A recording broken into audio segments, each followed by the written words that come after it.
everyone, today I'm going to be reacting to Paramore's album, This Is Why. Before I get into it, I have a couple quick disclaimers. If you want to skip right to the reaction, I will have the timestamp on the screen right here to where you guys can go to. Number one, this is just my personal opinion and interpretation of the song. I'd love to hear yours down below, just keep it respectful, please. Sorry for any background noise and dust particles that may occur throughout this video. I'm going to be stopping and giving my thoughts of the songs as I go along. I'm also going to have to cut out a lot of each song due to copyright. If you see me looking down at my phone, that is just because I'll have the lyrics to the songs put up. Lastly, if I notice I ever get to add, check down below, I might have a pinned comment. And now onto track one, which is going to be This Is Why. I've already heard the song before. I've done a reaction to it. I will put in the cards right here if you guys will just check that out. But whenever I listen to albums, I like to listen to them in full, so we will listen to it again for this video.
Okay, so my basic thoughts on the song, I really like it. Haley's vocals in here are great. Really like the drums from Zach Farrell. Really like Taylor York on the guitar. I like the lyrics. I like the sentiment. Everything about the song I really enjoy. Also, is it just me, but does the album version of this sound different than the single version? And so it might be a situation of, you know, I listened to the single a few times when it came out. I enjoyed it, and then I put it away because I have a really bad habit of just listening to singles on repeat and just really loving them. The album comes out, I'm already sick of the singles, so I started just being like, okay, I'll enjoy it for a few days to decide, and then when the album comes out, it still feels like something that's fresh and that I'm not tired of. So maybe it's just the fact that I haven't heard it in a bit, but I swear I heard, like, you know, some new guitar licks in there. And also, I don't know if this is the right word for it, maybe I'm thinking a different word, but maybe it's like the song sounds so like compressed, like it doesn't sound as clear as it did like on the single version. So sometimes I know that this happens with artists, they put up a single version of it, they tweak it a little bit for the album, and then it's out. So like I said, maybe it's a situation of because I haven't heard it in so long, you know, maybe I just forgot certain elements of it, how it sounded. Like, I'm completely open to being wrong. Maybe they did change it. You know, I'll have to listen to the single version after this probably, or you guys can let me know how you feel about it down below in the comments. Like, was there really a change? Am I just making stuff up? But it sounds different and not in the best way. I remember liking it more whenever I heard it first. I don't know what it is. It just sounds a little different, sounds a little off. Not my particular favorite in terms of the sound quality of the song particularly, but like I said, maybe off. So that's definitely a note to have in it, but really enjoy the song overall. About the song, Haley Williams says, "This Is Why" was the very last song we wrote for the album. To be honest, I was so tired of writing lyrics, but Taylor convinced Zach and I both that we should work on this last idea. What came out of it was the title track for the whole album. It summarizes a plethora of ridiculous emotions, the roller coaster of being alive in 2022, having survived even just the last 3 or 4 years. You think after a global pandemic of fucking biblical proportions and the impending doom of a dying planet, humans would have found it deep within themselves to be kinder or more empathetic or something, which is definitely something that I can agree with. I feel like a lot of people just really got nasty during the pandemic, and it's just like there was a complete disregard for other people and just like not wearing masks and stuff, and I feel like that's something that was very distasteful. Some people just like got very greedy, and yeah, I feel like it kind of showed the true character of some people, so that's definitely something that I would heavily agree with. And now on to track 2, The News. Again, I've already heard this one. If you want to hear, you know, my thoughts whenever I first listened to it, in the cards right here, of course.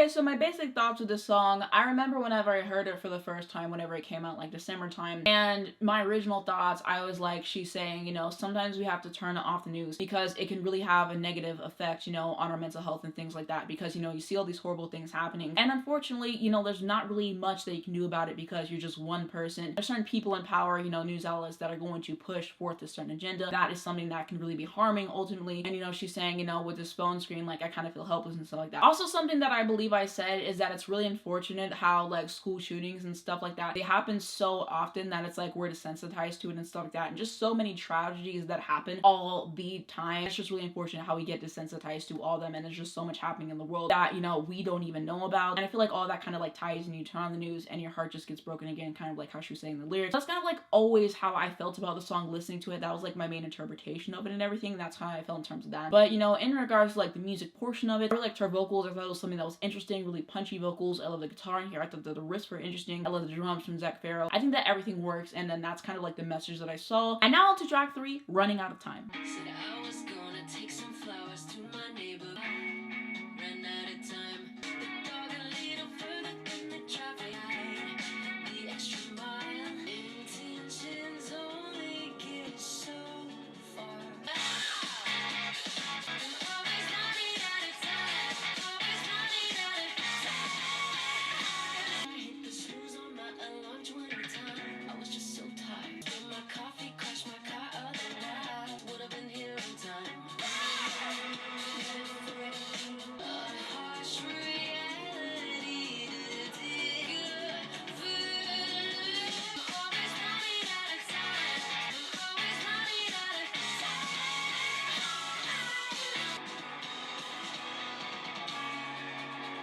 Probably gotta be in a rush. My watch is just for decoration. We're always running out of time. We're always running out of time. Okay, so my thoughts on the song, I loved it. There was something that was like psychedelic about it. At least that's how I felt listening to it for the first time. I thought it was just really, really cool. I loved her vocal delivery all over that. I love the guitars. I love the drums. I love the lyrics on here. Everything just worked, and it was something that just like really pulled me in off of first listen. So really, really quite love this song. I believe that there's a music video for it, and I will watch that later. I just didn't feel like putting in the effort because, you know, editing and all that stuff was going to take me more time. Didn't feel like doing that. I'll definitely check that out later. But I really like the lyrics and, you know, the sentiment of it. It just seems like, you know, you never have enough time in this world. You know, there's 24 hours in a day. And for me personally, I feel like I never have enough time to do all the things that I want to do. And so I have to prioritize things, and certain things get left on the back burner. It's like, dang, if only I had a little bit more time. But it seems like I'm always running out of time to, you know, do things. So it kind of felt like relatable in that aspect. So that's kind of like what I was getting off of the lyrics. Something that's very relatable. Really, really love the song. Great track. Also, this song is something that was reminding me of the album cover because she talked about flowers. And I believe I saw like the album cover like zoomed out. I believe like they were holding flowers. And I think that the zoomed out album cover is cool. I kind of wish that they would have done that instead of the zoomed in one. I like the one that they went with, but I think that one was cooler. About the song, Haley says, this was pretty early on in writing the album, and I got the music for the chorus first. I was like, I have to write the coolest shit ever to do this because it's the best shit, so I have to make it good. I was like, oh, it'd be really funny to roast myself for how disorganized I am and how it impacts my everyday life. Every day I run out of time. And now to track 4, Say Comme Ça. Again, one that I've already heard. My reaction will be in the cards right here if you want to see my original thoughts on it.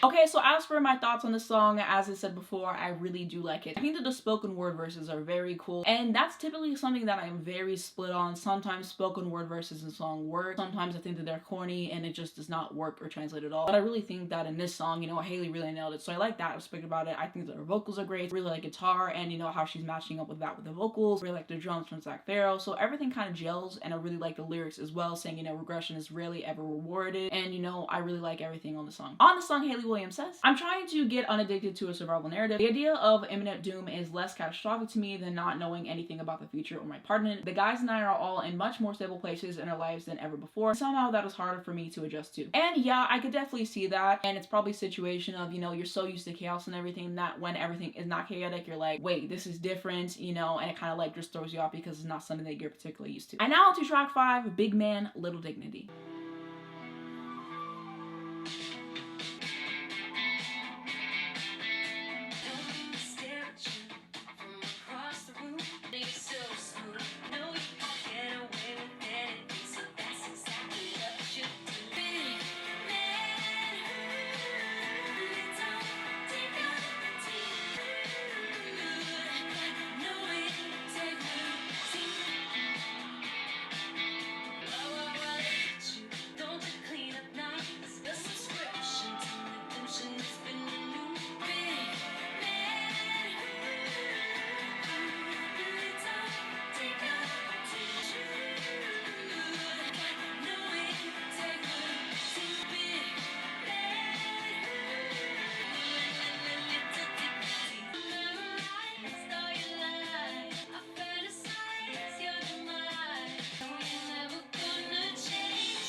Okay, so my thoughts on the song. Overall, I thought that it was very cool. I really liked Haley's vocal inflections here. I thought that that was something that was particularly interesting to listen to. Really love guitar. I love the guitar solo that was going on there. The drums are cool. And I really like the intro and like the flutes and all that kind of stuff. The chord progression was kind of reminding me of Love Galore by SZA. Probably similar chord progressions there. And so yeah, I really enjoy this song overall. It's a nice change of pace from the song before, but it's something that still kept me engaged all the way through. It doesn't overstay its welcome, and I really like the lyrics as well. On Genius, it said that the song is about men who are not held accountable for their actions, and this is something that is really, really unfortunate because you know how misogynistic society is, and a lot of horrible men get away with a lot of things because people want to make excuses and not hold them accountable. And I really think that that's a shame, and that we should have a culture that holds men accountable for whenever they do things wrong, so that way these things just don't keep happening over and over and over again. And now to track 6, You First.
Okay, so my thoughts on the song. I really enjoyed it sonically. It was kind of giving me, you know, the style that they used to have whenever they first started, like what I remember of it. I'm not as familiar with like their first few albums as I am with like After Laughter, because that's the one that I go to most. But you know, from what I know, like the songs I remember was kind of like giving that vibe in terms of the stylings, which I like. And I really appreciated her vocal on here, of course. I thought that it was interesting to listen to. Love the guitar, love the drums, really liked everything about it. The lyrical sentiments on here are interesting, and you know, she's saying karma's gonna come for all of us, but I wanted to get you first and whatever. And so yeah, I need to take more time and like look at the lyrics again and just listen to it more, because it's like I have thoughts on this song that I'm trying to, you know, share with you guys, like in terms of the lyrical sentiments, but I don't know how to word it. So I think I need more time with it, you know, with the lyrics and everything, but I liked it off first listen. About the song, Haley says, there is a sense of internal tension, a dichotomy of being both hero and villain across the songwriting on this album, perhaps best defined by lyrics in You First. Turns out I'm living in a horror film where I'm both the killer and the final girl. It's something Williams admits to having experienced in extremes. This somebody's hero and they come up to you and tell you about all these things you've helped them with, in the back of your mind you're thinking, but I'm an asshole about something you did or a mistake you made. Like, this person has no idea, right? But I think that's just the paradoxical nature of being human. I got mad at kids for fighting at a Paramore show, and then I got mad at myself backstage because it was like, as if I don't get angry about shit, you know? Who knows what they're struggling with, or if the world is a horrific place to live in for them. Maybe they don't have money for therapy, maybe they're going through something I can't even fathom, and it's no wonder they got into a fight at the Paramore show. And now on to track 7, Figure 8. Drink me dry down to the last drop. Flowers died of the last good fade. Those you get me going. For your sake,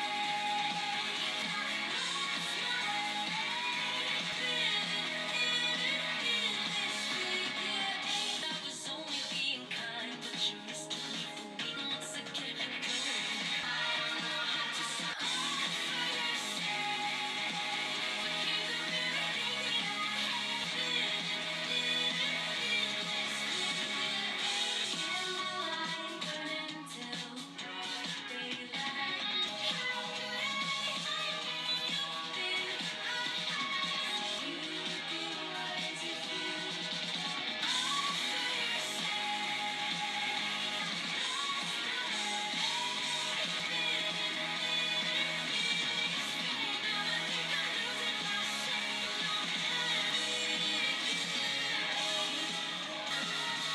Okay, as to my thoughts on this song, very fascinating to listen to just in terms of like the chord progressions that were like coming on at the beginning. I really got, you know, sunk into those. And I thought that the music on the song was fantastic. Love the guitars, love the drums, all that stuff. I really like Hailey's vocal performance, very passionate and just really interesting to listen to. So I really like the vocals on there. And I really like the lyrics, you know, from the ones that I was able to read. It kind of seems like she's talking about in the context of a relationship, you know, and it's an entire thing of like you lose who you were because you're trying so hard to be the person that whoever you're with wants you to be. You just feel like you lost the essence of who you are and stuff. And I feel like this is something that can also be applicable in multiple situations. Maybe it's an entire thing of like your family dynamic, you're being who your parents want you to be. Maybe it's a thing with a friendship, you're being who your friends want you to be. And it just sucks to get to that place in life where you realize like, dang, like I'm not myself, I'm being who other people want me to be. I'm changing myself, and you know, you have to rip away from that. And it sucks whenever you feel like I'm going in a circle or like a figure 8 and I'm like regressing in that way. And then you have to break away from that situation and be like, okay, this is who I am, this is who I'm gonna be. And you know, do your best in the future not to let that happen to you again. But it's just something that really sucks because a lot of times it's like you become that way because, you know, the person can be very controlling, or it's like a thing of you just want to please them, and so you just have to break out of that and find your way and be like, okay, this is who I am. You either like it or you don't, and that's definitely something that can be challenging. So like I said, I think she's talking about in the context of a romantic relationship, but I think that this can apply to multiple contexts, and that's just my thoughts off of first listen. Now to track 8, Liar.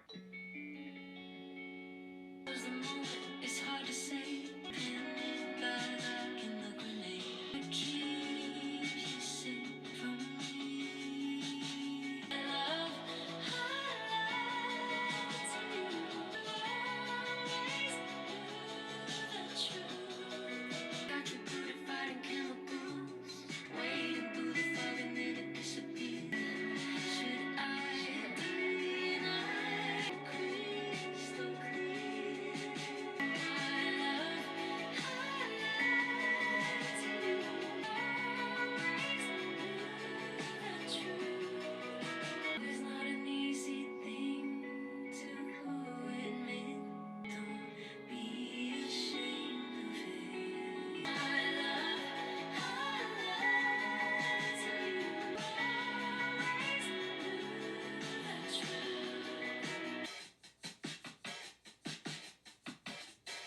Okay, so my thoughts on the song, very intriguing to listen to overall. I liked her vocals, I thought they were gorgeous to listen to, and I really like the lyrical sentiments of the song as well. I really need to take time to like dig deeper into the lyrics and everything and kind of piece everything together, but I liked them off of my first listen. I really liked, you know, the guitar, the instrumentation there. What really stood out to me on the song was the drums. I thought that Zach Farrell was really cool in the song because, you know, like there's certain sections where it's isolated and it's just the drum, and to me that kind of symbolized, you know, whenever you're nervous or like scared or whatever, and you know, like you just feel like your heart beating out out of your chest. So think about like Taylor Swift Wildest Dreams. They're literally using like her heartbeat at the beginning of the song. I don't know if that was intentional. I don't know if that's just a coincidence, but it's kind of just something that sucks you in, something that's a change of pace, but I really liked it overall. When speaking about the song Liar, she said, when something has ease to it and when something feels healthy and again like respectful, it must be wrong. And I felt that feeling and said to myself that that's just a convenient thing. You're just trying to go to where maybe your ego likes it. I just made up anything that I could. And now on to track 9, Crave.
Okay, so my thoughts on the song, something that was very refreshing to listen to. Just based off the lyrical sentiments, it just seems like, you know, I've been through a rough time in my life, now I'm in a good spot, and I'm just craving to, you know, stay in that, or, you know, I've been in a rough spot and I'm just thinking about good times or whatever. And it's just like, yeah, that is definitely something that can be relatable because, you know, whenever you've been going through it for so long, and whenever you finally get to that moment where you feel like everything is alright, you just don't want to let go of that. And, you know, sometimes whenever you, like, also get to that moment, it's like you're scared because you don't know how long it's gonna last. You feel like, you know, the rug can be, you know, taken out from under you at any moment. And so, yeah, I just really liked, you know, the sentiment of it. I think that it's something that can be relatable, and I thought that that was very cool about the song in general. And I really liked her vocals on here. I thought that they were cool. I love the instrumentation as well, and everything just tied together really nicely in the song. Probably going to be one of my favorites off this album. About the song, Haley says, when the guy showed me Crave, I was pumped because we haven't had anything that sonically felt like that in a really long time. We don't like to give too much credit to nostalgia. We like to move forward. Both music, you couldn't escape that feeling. I was just thinking about why I always miss the moment that I'm in because I'm too worried about when it's going to be over. And now onto the 10th and final track, Thick Skull. I am a magnet for broken pieces. I pick 'em up and now my fingers bleeding over the head. Thick skull never did nothing for me. I know where more of the bodies are buried. Life is easier. Don't get used to it. Just the body count up to captain. Skull never did. Give it to me.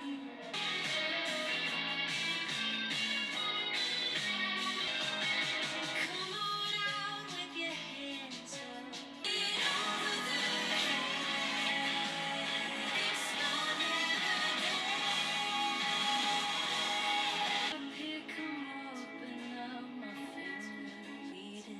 Okay, so my thoughts on the song, really interesting way to end the album, I will say, and the chord progression was really reminding me of Heart-Shaped Box by Nirvana, probably similar chord progression there. I really like that Nirvana song, by the way. And so that was definitely something I was thinking about all the way throughout the song. I really like the intensity of this track with the vocal performance, and I could also appreciate the instrumentation and the lyrical sentiment as well. And I think it's essentially saying, you know, unfortunately, I just keep having a habit of, you know, finding people who are just like not the best people and thinking like, oh, I can fix them or whatever, and it just keeps happening to me over and over again. And yeah, it can just really suck when you find somebody that you think you can trust or whatever, and you think that they're cool, and then unfortunately they end up screwing you over in like whatever way that it is, and you know, you think you'll learn your lesson and move on, and it just like keeps happening in that cycle. So I think that's kind of like what she was tapping into like with that song specifically based off first listen, but you know, there might be more, you know, nuance that I'm missing in terms of that. I really liked it overall. About the song on Genius, it says, the band wrote the album's closing track, Thick Skull, a marked sonic departure from After Laughter on day one in the studio. It had these shades of a few different eras of us being music fans, loving heavy, drony, drony, almost shoegazy moments, says Williams, also citing York's clashing guitar patterns, Farrell's thunderous burst of drumming, and even her own rare piano playing on the song. I was like, man, this sounds like a band I would love. In another interview for the Line of Best Fit, Haley stated, particularly with the lyrics of Thick Skull, the album's final act, there is a pervasive sense of self-blame. She sings mercilessly of herself. Thick Skull never did, nothing for me, same lesson again. Come on, give it to me. She expands. The last song of the album is reflective of my biggest insecurities throughout our career. The shit people projected onto me all these years, saying the band is manufactured or that I'm using my friends for my own personal career advances. I decided to speak directly to those fears, even indulging the naysayers. This being the last album of this era of our career as part of the same contract I signed as a teen. I just wanted to leave all those fears and the bullshit here. I'm not taking it with me any further. So that's something that's really interesting to learn about the song, and that's why I always like finding background information about the song as much as possible, just because it helps me paint a better picture of, you know, what they were trying to do. And of course, there's always multiple interpretations to a song, right? But yeah, all that stuff of people saying that the band was manufactured and all that stuff is complete BS, like she was saying, and she really fought for them to be a band, have that kind of artistic control, so that's definitely ridiculous. So, you know, I'm glad that she stated that and, you know, spoke her truth on that song, because I think that's important. And I want to share my favorite songs in the album with you based on my first listen. So I'll say The News. Yeah, I've heard this one a few times, but I still really like it, so I'll have it there for now. And then I also really remember liking Running Out of Time. I also really liked Big Man Little Dignity, and I also really loved Crave. So yeah, off first listen, those are the songs that are sticking out the most to me, but of course, as I listen to the album more, my opinions can change. And now on to my overall thoughts on this album. So I think that this is a great album overall. I really enjoyed listening to it. Haley's vocals on here are great, very dynamic and fun to listen to. I really like the spoken word bits and just how creative she is with her vocals overall, really matching the theme of the track, of course. Shout out to Zach Farrell for his amazing drums and what he was able to do with them. Really appreciate his talent. Shout out to Taylor York for his amazing guitar. And shout out to all of them as songwriters. They're great songwriters. I feel like they're a really great team, and I really figured out how to work together nicely, and so I really appreciate that. And so yeah, I've listened to their albums in the past. The one that I'm most familiar with is After Laughter. That's probably my favorite album by them. That's the one that I return back to the most. I remember liking the self-titled. I'm pretty sure I like Brand New Eyes a lot. I just really need to do a deep dive on the discography again and familiarize myself with it more. And so I feel with this one, you can definitely feel the girls from After Laughter, you know, where they're at this point in their life with, you know, relationships and career and things like that. I feel like there are some nods to, you know, the previous stuff that at least I'm familiar with, but it didn't feel like they were just, you know, trying to recreate something that they've already done and, you know, they fell flat on their face. Like, it just felt like what I know of them, but what I like of them, and there definitely felt like there was growth there. So I really appreciate everything on here. I feel like it's a great album to listen to. This was something that I've been looking forward to since the first single, and I really am glad that I finally got to listen to the whole album. I'm very late to the party with this. Probably this video is going to come out like a month after the album was released or somewhere close to there, and I had other stuff that I was working on. It was a very busy time for me. I knew eventually I was going to get to this, and yeah, usually I'm on time with all the albums that come out, so this is like one of the first times I've had like a significant delay to, you know, a new album that's coming out. But things happen or whatever. Finally glad to be sitting here and listening to it and, you know, just getting into it. And even seeing people on the timeline, like I would just scroll past it, so I didn't really know that much information on the album. I might have saw a lyric or two, might have heard a snippet, but I really try to stay away for today's reaction, and I really enjoy this thing. And so yeah, this is the first release of 2023 that I was anticipating, and this is something that I would recommend for sure if you want something new to listen to. I like every song on here. There's no bad tracks. I decided to listen to this more, see if I can come up with any new interpretations, see which tracks I like even more, and ultimately like my all-time favorites will stand out to me, you know, as I keep listening to this album on rotation. But I really liked how this album was something that was short and sweet, you know, only 10 tracks, you know, less than 40 minutes, not going to take up too much of your time, but something that I thoroughly enjoyed all the way throughout. If you want to see more videos on Paramore, I will have it on the screen right here. It's where you guys can go to. It'll be at the end of this video and linked down below if you would like to check that out. So that's going to be it for my thoughts on Paramore's This Is Why album. Let me know what you guys are thinking down below in the comments. Let's continue the discussion there. What are your favorite songs? What are your interpretations? Anything else that I need to know about the album that's really important? Let me know down below in the comments. You know, I know that I have some interviews to watch with Apple Music and such like that, so if there's anything I need to be filled in on, let me know down below in the comments. But I'd love to know what you guys are thinking of this album. But yeah, I hope that I can actually listen to their discography again, really soak it in this year, and maybe sometime this year I can do a ranking of their discography. And at the very least, I would like to do a video on After Laughter. I was actually going to do one last year, and then it just got delayed because I felt like I couldn't like really dig deep enough. Like I felt like I didn't have enough to say about it to justify a video. I was like, you know, let me wait on it, let me come back to it, you know, with fresh eyes and re-listen to it. So I'll probably do that video at some point, so hopefully at least that can come this year. Like I said, maybe I'll rank their albums. We will see how I'm feeling about that. And that'll be it for this video. Thank you guys so much for watching. If you enjoyed it, give it a like down below. It helps me out a lot into the algorithm. I very much appreciate it. You guys can also subscribe if you want to see more videos like this. Hit the bell, get a notification from when I post so you're not missing brand new videos come out. First link down below in the description will be my second channel. Check me out on there if you guys want to see more content. Also gonna have my Twitter, and I have been speaking on a bunch of Twitter spaces, so if you just hit the little search bar on my account and then you search up like spaces I've spoken in, I've done a whole thread. You can listen to all the spaces that I've spoken in. And I've also hosted posted to some places, and those have all been posted onto the YouTube channel. But if you want to listen to the Twitter after there, again, that's a separate thread on my account. And yeah, I really love Twitter. I'm more active on there, and it's great. So if you want to follow me on Twitter, it'll be linked down below in the description. I'm also gonna have my Instagram, my Spotify, and my TikTok. My TikTok is more so where I talk about things that are trending at the moment, like the Billboard Hot 100 charts, the Rolling Stone Greatest Singers list, and things like that. Eventually I talk about them on my YouTube channel. It's just on a delay. Usually I talk about topics like that in my videos whenever I talk about unpopular opinions, music edition. Hopefully I can do one of those soon, because I have a lot that I've written down, built up, and I have a lot to talk about. But yeah, I talk about a lot of my thoughts in real time, like the Rolling Stone list, like my thoughts are there. I've been on that ever since it came on, things like that. So if you want to see more of me, definitely check me out on TikTok. My whole goal of my TikTok was to post content that I'm not posting on here and just like give something new. So I do that in addition to posting little clips of my videos and things like that. So follow me on TikTok if you're interested. I'm also going to have a link to stream this album down below if you guys are interested. And lastly, links to educate you guys on important situations. Thank you so much for watching, and I'll see you in my next one.